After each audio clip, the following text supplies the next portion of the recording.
Holy Chikite and Andy Dick were the only original crew members who were actually in the picture that was on the $5 bill, who accepted the invitation to participate in bringing the BCP 45 home to Campbell River. Ole received many calls from people who wanted to partake in this historic event, but Ole had to turn them down as he had to pick a crew that was significant to the event at hand. On June 6, 2002, 9 men left Campbell River for the Vancouver Maritime Museum to bring home the BCP 45.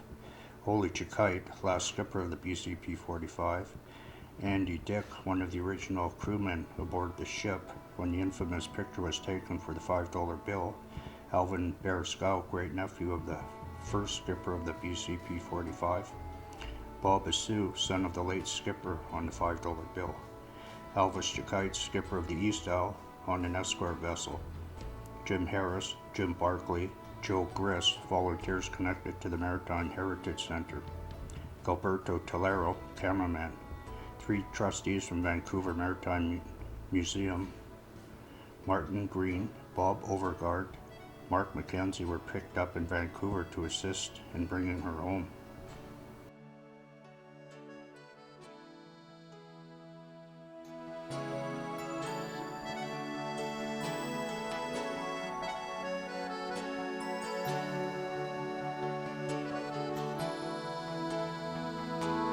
We left Campbell River, the 11 of us on the East Isle. It was a long night, blowing westerly. We got to Vancouver in the morning, and the wind was picking up, and we're trying to think how we're going to get the boat back if the wind kept on blowing. In 1775, Admiral Quadra sails from Mexico to Alaska and claims the Pacific coast for Spain.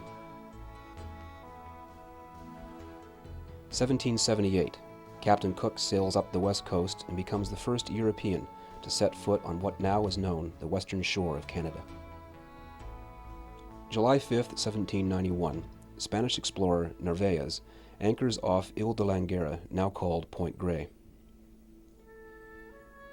On June 12, 1792, Captain George Vancouver arrives, charts, and names Point Grey, the Strait of Georgia, Point Atkinson, English Bay, and Burrard Channel. July 2, 1808, Simon Fraser becomes the first European to reach the area now known as Vancouver by land. In 1827, Hudson's Bay Company trading post Fort Langley on the Fraser River is established. In 1846, Vancouver Island is made a crown colony with Fort Victoria as its capital. 1858, the gold rush begins on the Fraser. September 26, 1862, first settlers, the McCleary family, arrive on the north arm of the Fraser in what is now Vancouver. The land is now McCleary Golf Course. In 1866, colonies of British Columbia and Vancouver Island are united under the name of British Columbia. March 28, 1867, the British North American Act, Canada's Constitution, becomes law. July 1, 1867, Canadian Confederation, and Canada is born. July 20, 1871, British Columbia joins Canada and becomes a province. Burrard Shipyards built the BCP 45 in 1927. In its 68 years in the business, it has been used to salmon seine, troll, gill net, beam trawled, and tow off for the winter herring. The men in the beginning worked hard. They had to pull by hand on live rollers. In the last years, the BCP 45 ran by hydraulic drum until being retired after 68 years in the industry. It has seen many changes and attended many events. The most famous, of course, was in 1958, when a picture was taken of her while fishing. This picture made the BCP 45 famous, as she was then graced on the $5 bill for millions to see from 1973 through 1986.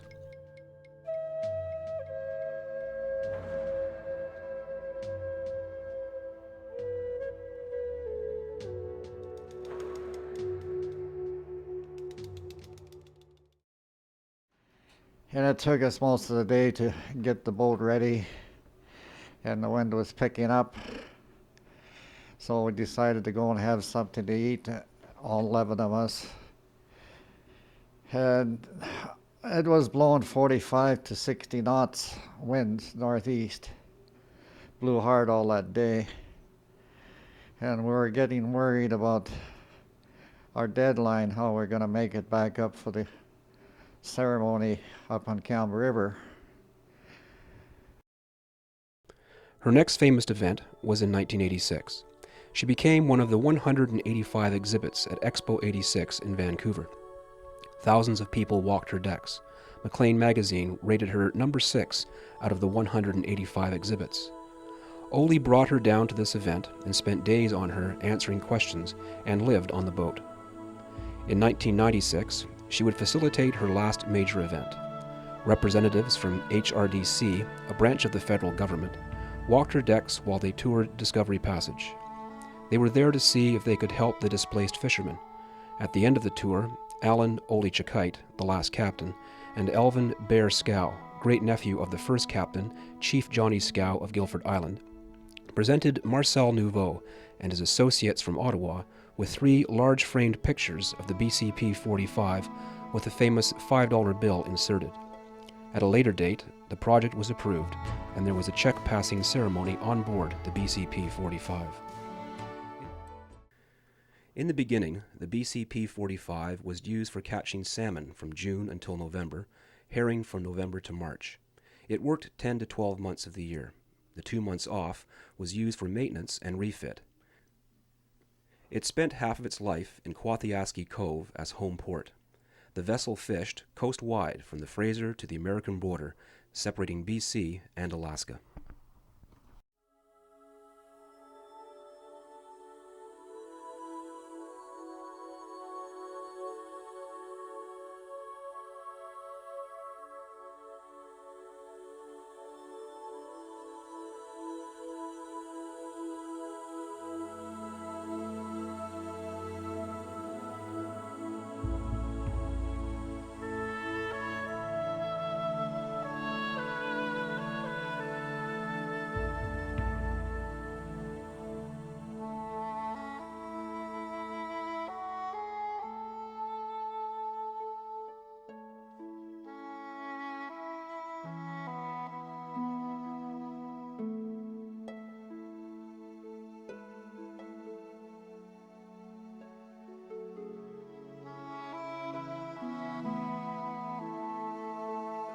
Well, name's Alvin Scow, and my uncle Judge Scow here come down to meet us here. His grandfather actually ran this boat in 1927. It was brand new. So this is Alf, and this is his wife Joan.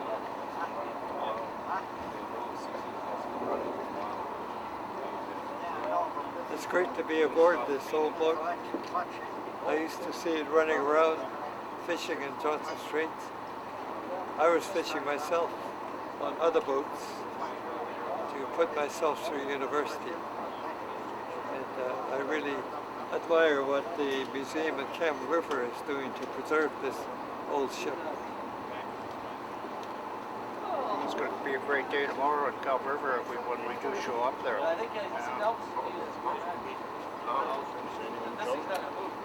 I don't think so. It's just that I know this book means a tremendous amount to Al because he was very close to his grandfather, and it's really quite a thrill to be standing on the day.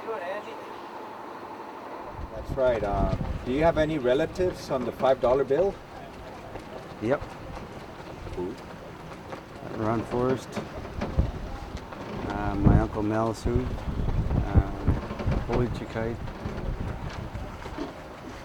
Fred Seville, other uncle Fred.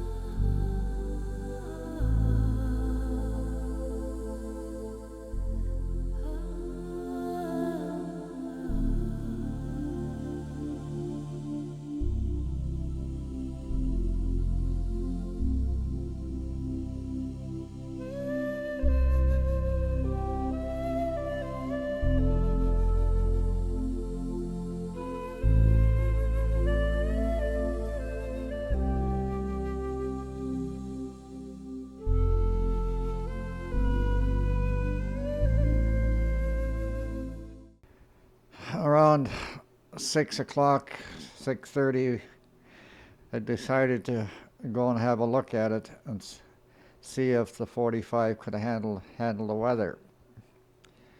After jogging out a bit, the four of us decided that we should make a run for it.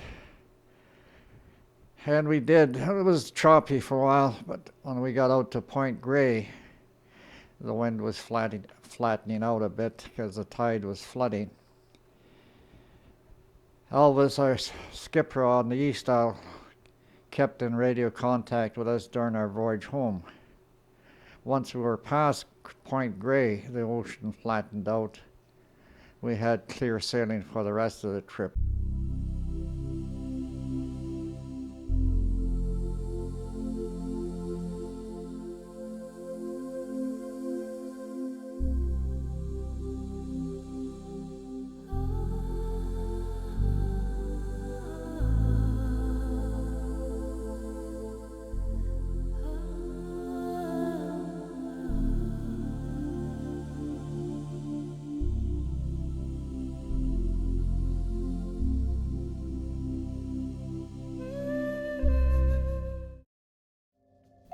June 13th, 1886. Fire destroys most of Vancouver.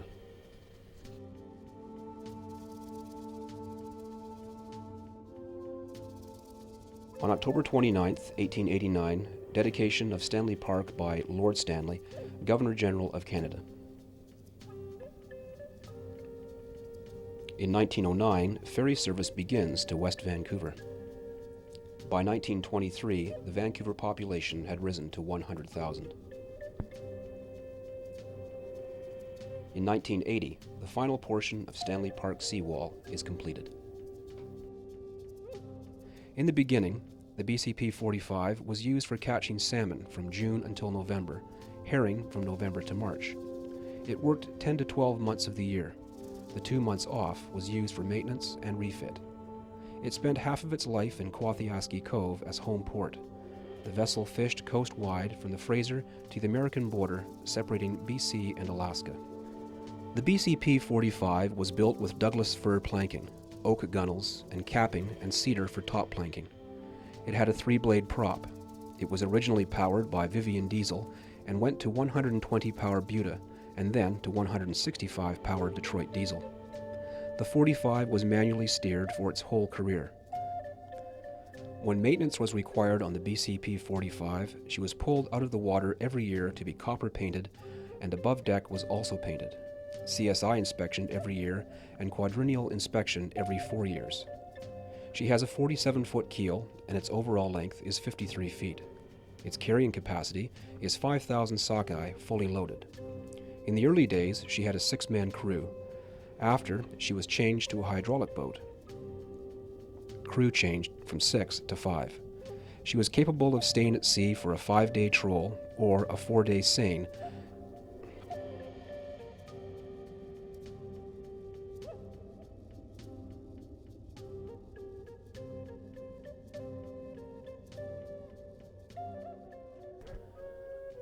The Fisheries Council of British Columbia existed from 1984 to 1998 and was a trade association which represented the interest of the fish processing companies in the province. Full members were Bella Coola Fisheries, British Columbia Packers, Canadian Fishing Company, Lions Gate Fisheries, Nelson Brother Fisheries, J.S. McLean Fisheries, and Ocean Fisheries. For the duration of its existence, Mike Hunter was the president of the FCBC. From 1951 to 1984, the FCBC was known as the Fisheries Association of British Columbia and was a member of the nationwide Fisheries Council of Canada. Prior to the FABC, the interest of processing companies had been served by various processor and cannery associations, such as the Salmon Canners Operating Committee, which existed from 1939 until the formation of the FABC.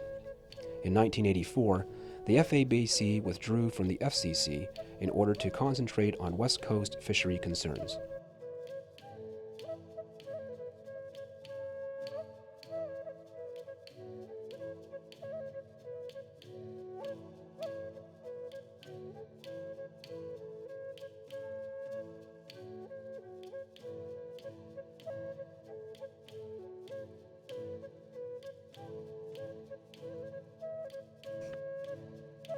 When we neared home, we seen on the horizon a Zodiac approaching. It belonged to Oak Bay Marine. We could see the people on board waving at us. All around them was an armada of local boats fast approaching.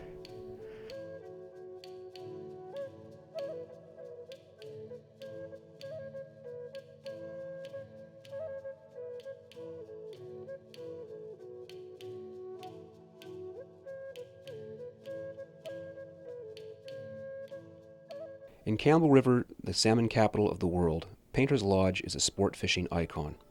It opened in the 1920s with a few rustic cabins operated by Ned and June Painter on Campbell River Spit.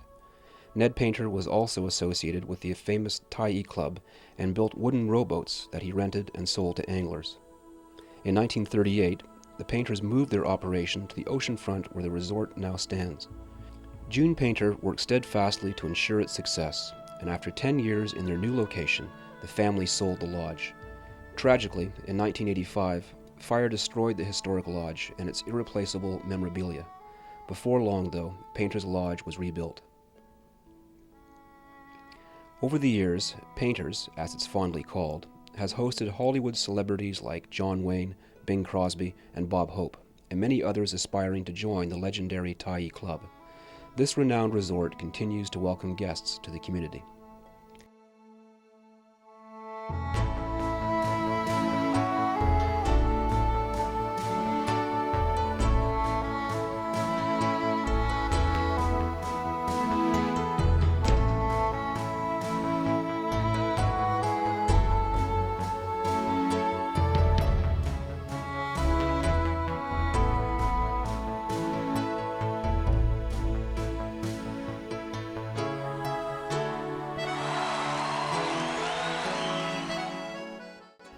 There were hundreds of Campbell Riverites waiting to see her break the horizon.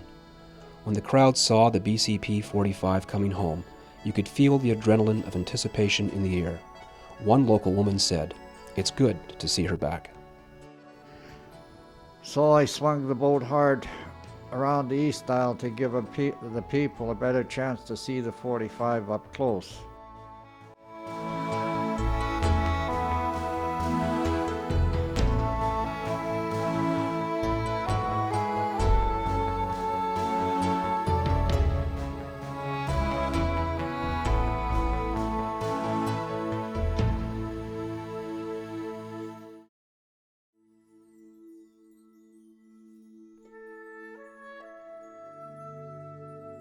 We are nearing the ending of our journey.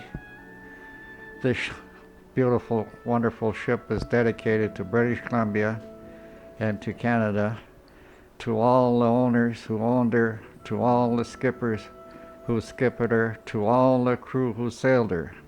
This is part of BC's heritage and is also commemorate the ending of the era with British Columbia packers, dedicated to Ross Nicholson, who was the management at the time I was a young man, late Stu Shelley,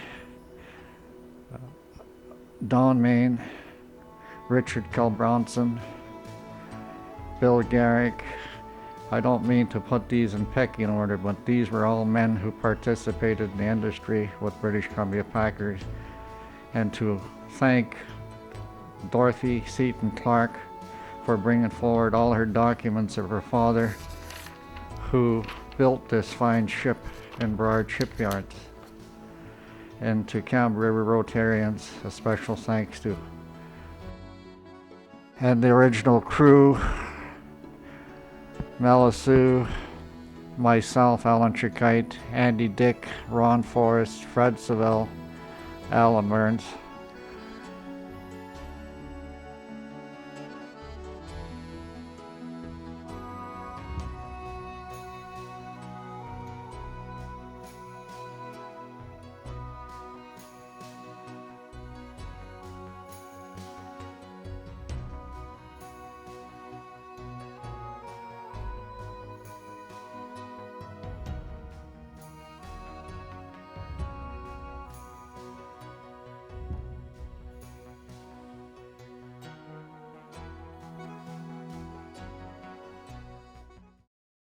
No more will she ride the crest of the waves.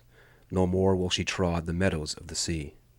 No more islands, inlets, islets, bays, channels, or fjords will she travel. No more will men tell tales of her fights with foes, like barroom brawls, drinking to life the lee. No more will men tell tales of her fights with governments, innkeepers of governments, free folk that she met in her travels. No more will she travel thick fog of the unforeseen. No mountain tops will she climb, to only slide down one to find she must climb another.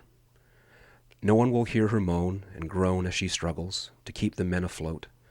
No more will men shovel snow of her heavy-laden deck in the winter months. No more will men tell of her chipping ice off her heavy-laden deck in the months of February and March. No more will she feel the cold in all that she has seen. For men have built her a warm cocoon. In the warm cocoon she will feel resolute herself. She will listen to carpenters and shipwrights building this cocoon, as she lay in her resolute. She will hear the pitter-patter of children, young and old, walking upon her deck. As she overlooks the water from her window loft, she will see killer whales, dolphins, all the birds, all the ships. She will see herring flipping across the meadow of the ocean. She will see a fish jump, and her inner self will stir. As she hungers for the touch of water, deep inside her memories will stir. As a working fish boat, someone might hear her whisper, "Just one more time."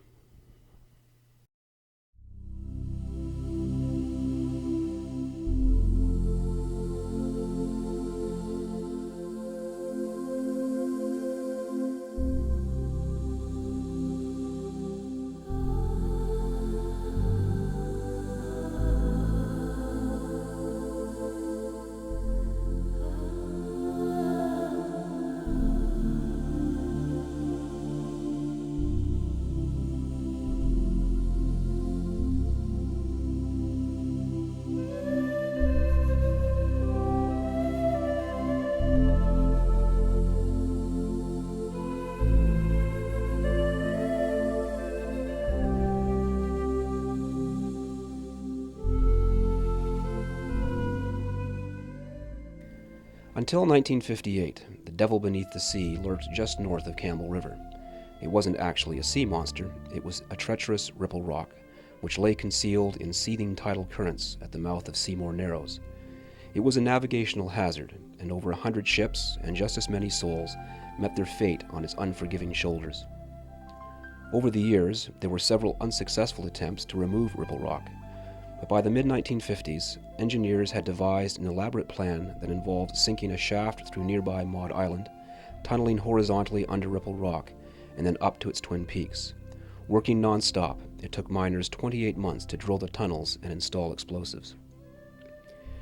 On April 5, 1958, the day of the big blast arrived.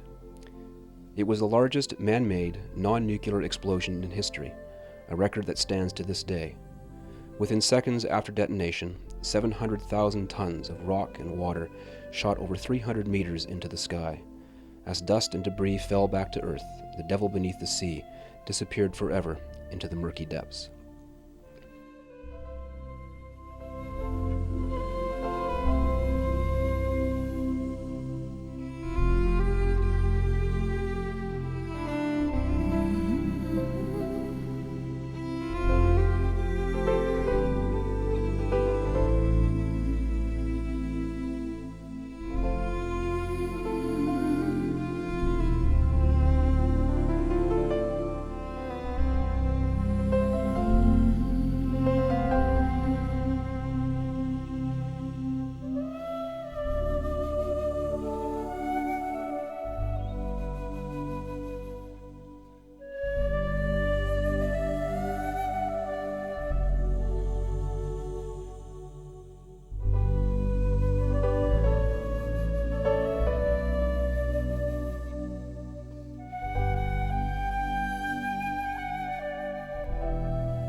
Upon reaching the present-day Menzies Bay area, just north of Campbell River, the Discovery was rejoined by another English ship named the Chatham. In his diary, Vancouver wrote, "The ships were stationed between this bank and the north side of the bay, near a small Indian village, whose inhabitants had but little to dispose of, though they were very civil and friendly." Vancouver sent 2 crewmen, Lieutenant Puget and Master Woodby, to examine Discovery Passage. Upon their return, they encountered 20 canoes filled with natives who appeared to be friendly.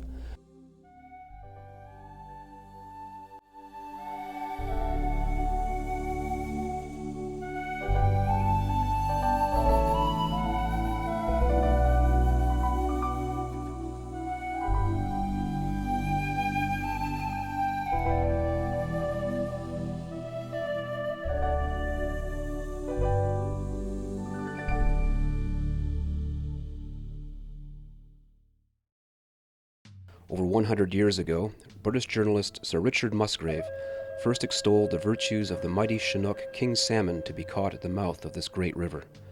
With aid of native guides in a dugout canoe, he landed many of these great specimens, including a 70-pound Chinook, and subsequently shared his grand adventure with sportsmen throughout Europe in the popular sporting journal The Field.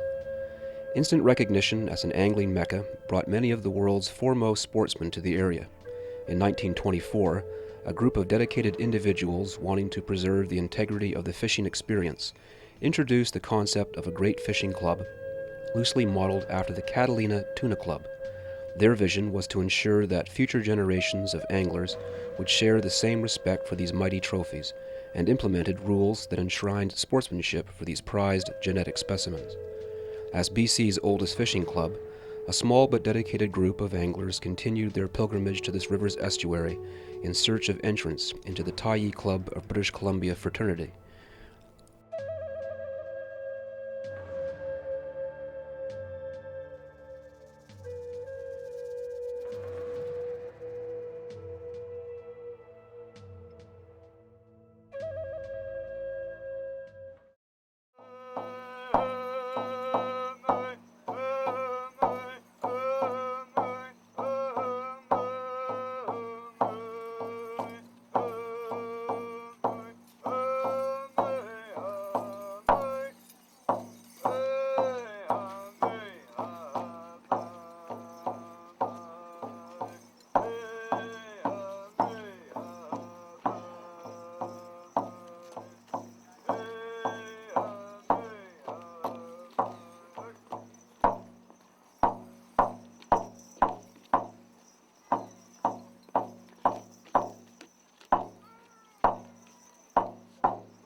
Now we want to hear from Mr. Rolly Chakite, Mr. Alan James Chakite. He sailed this ship down there some years ago in the mid-90s, and he's brought it back today. So let's hear what he has to say. Rolly Chakite.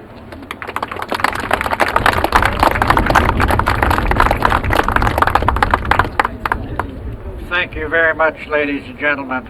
You do me proud to be here.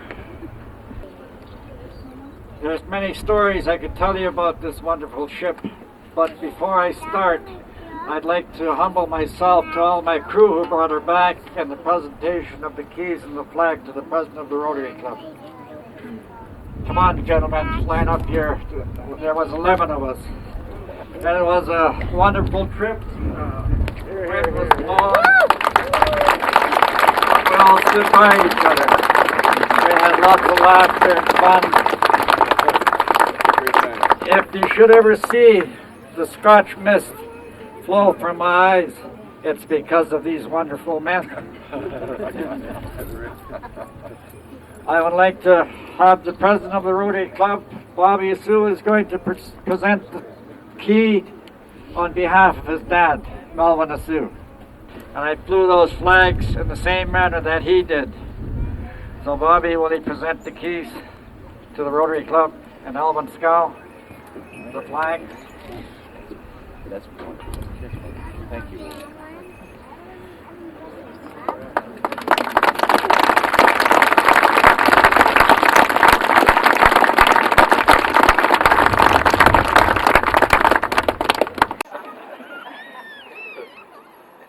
During a weekend, Friday, Saturday, we're going to pull out. And the skipper said to me, go hide the beer, because there were many boats laying alongside, somebody might walk off with it.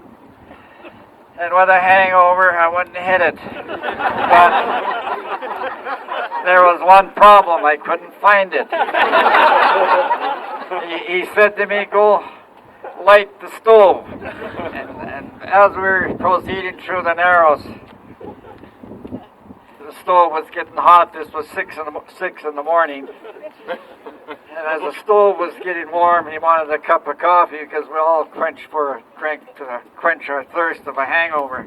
And he says, did you find the beer, Ole? And I said, no, I couldn't find it. Did you look all over? I said, I looked all over. I'm puzzled where I put it. But as we were proceeding through the Narrows, there was a big, loud thunder. Boom! And there she went. So he says, go down and take a look what's happened, what blew up. The rest of the crew, why don't you guys go down and look? No, I'm not going down. Nobody. So I climbed sheepishly down the skylight and up through the stairway, left of the cover off the top there to look and see what happened, and there was nothing but glass all about. So I climbed to the top to see the skipperies, as I found the beer, Mel. And he says, that's what blew up, was it?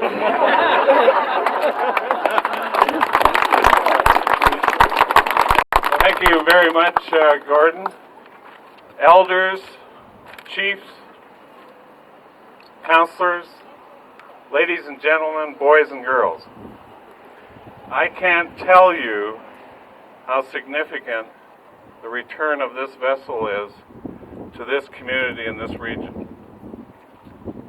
And like Rod, the fishing industry has touched me all of my life.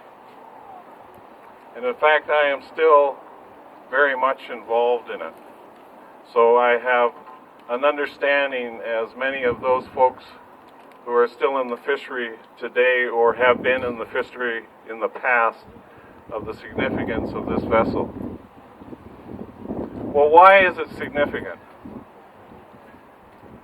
Not just because it was on the $5 bill, although that has given it recognition beyond our province. There's no question about that. What is significant is that it still exists today, and what it has gone through, and the technological revolution that has gone through the commercial fishery. You know, this vessel, when it was built in the 20s, was a table seiner. And the crew that crewed it pulled the nets by hand. Think of that. And then it moved to a power block mechanism, but still a table seiner. And then laterally, it moved to a drum seiner. Those are all revolutionary technological changes that occurred in the commercial fishery. And then, as Ole mentioned, it became too small. And you'll notice that the dock today, those seine vessels that are still active are quite a bit larger. So its place within history and within this community and within the First Nation communities is well documented. So this is a fantastic opportunity to recognize our heritage in Campbell River and the regions, and the working together of First Nation communities and the non-native community to make this occur. And you should be all very, very proud of that. And I know you will send visitors to the new Maritime Heritage Center when this vessel sits proudly within its walls. So I want to congratulate Ole and the crew that brought it here today, and Elvis for his participation. And I want to congratulate the Rotary Club, the Daybreak Rotary Club, and its president, and of course the committee that persevered under the guidance of the chair, Jim Harris, and recognize them for their commitment to bring this vessel back to Campbell River. And it is truly a significant achievement. And I congratulate everybody and thank you, each and every one of you, for being here today, having this celebration and return on Oceans Day. Thank you very much. British Columbia Packers. I represent all fishermen, those that owned her, those that skippered her, those who have passed on, and those who are still alive today. All their families will be proud to see this vessel here in Campbell River as it was in Expo 86. In Expo 86, I met people from all walks of life that worked on her, especially the Japanese fellow family whose grandfather fished it in 1927 when it was built. And also have a friend, Alfred Judge Scow, who represents his grandfather who fished the boat when it was first built. And I'd like to thank Mr. Scow for being there in Vancouver when I left and for being here today.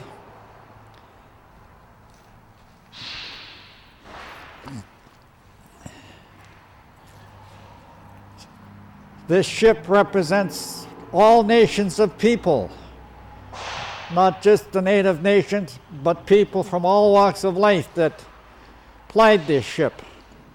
It has been a wonderful ship that fed and clothed many of our people. It is James Delgado. I hope that your heart will be at ease and knowing that it's safely tucked in here, that it will give you enlightenment. Don Main, when this place is open, I hope that you will be able to come to the opening ceremony. I think that you would be very proud because it also represents you and the company, and you could tell stories about the ship. Well, thank you, Ole, for inviting me to be here. For people who don't know who I am Alfred Scow, a retired judge of the Provincial Court of BC. My grandfather, the late Chief John Scow, was the first skipper of this fine vessel that's now resting in a very marvelous facility to represent the history of the fishing industry. It's a great symbol of the glories of our country, and I'm very proud that my grandfather played such a prominent role in the beginnings of the fishing industry.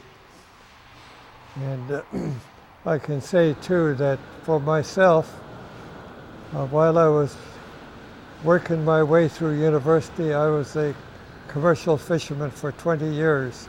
So I have a very close affiliation and companionship with Ole and the rest of our people. and all the fishermen in the industry who I met over the years. So I wish Rotary all the best, and I congratulate you on the fine thing that you have done to preserve this ship. Thank you. My name is Jim Harris, and I'm just one of the many volunteers who are involved in this project. What you see before you today is an accumulation of about 3 years of planning and just over a year now of construction here. And this goes back to some early meetings that we had in trying to come up with a concept for this location. And the way it's developed, I think everyone is very proud of and very pleased with. And I guess the crowning jewel was the acquirement of the BCP 45. When we first started this project, it was our dream to have this vessel in the building. It appears as if we weren't going to be able to get the original, so we were going to actually build a replica. But as it turns out, through the help of people like Oli and Jim Delgado and a lot of volunteer effort, we were able to obtain this vessel from the Vancouver Maritime Museum and have it as our centerpiece for this facility. And it's been said that the BCP 45 is to Campbell River as the Blue Nose is to Lunenburg, and I believe that. I believe that this vessel isn't known just here in Campbell River on this coast. It's known throughout Canada because it was on the $5 bill for a number of years back in the 70s. So we're very proud to have it here. We're very proud to have all the people that spent time on her over the years when she was fishing. And believe me, we're going to do everything we can to make sure she has a very good home and that she's restored to the condition she was back on that photograph in 1958. So on behalf of the Rotary Club and all the volunteers that are involved in this project, I want to thank Oli and all the people who made this possible. Oli, thank you very much.